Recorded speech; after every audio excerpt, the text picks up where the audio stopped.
ട്രെയിനിൽ നിന്ന് വീണുണ്ടായ അപകടത്തെ തുടർന്ന് കാലുകൾ അറ്റുപോയ സംഭവത്തിൽ ഒരു യാത്രക്കാരന് നഷ്ടപരിഹാരം കൊടുക്കാൻ ഹൈക്കോടതി ഉത്തരവായി.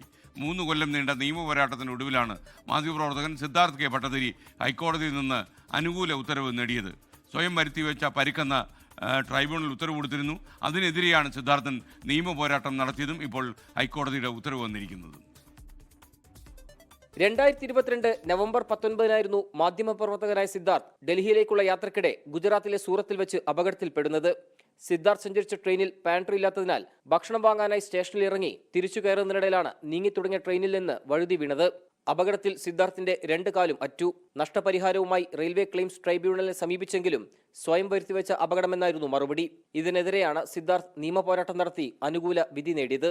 ട്രൈബ്യൂണലിന്റെ മുമ്പിൽ പരാതിയുമായി പോയാൽ ചിലപ്പോൾ ഗുണമുണ്ടാകും എന്നുള്ള നിലയിൽ പറഞ്ഞത്.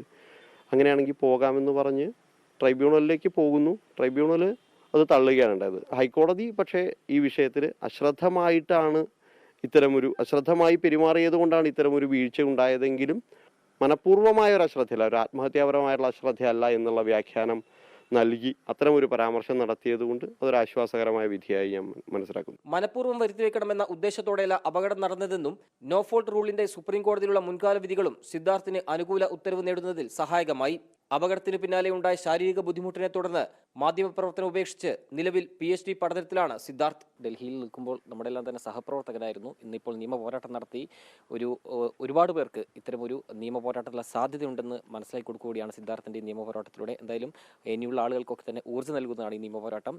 കൊച്ചിയിൽ നിന്ന് ഹരികൃഷ്ണനൊപ്പം നിതിൻ അംബുജൻ, 24.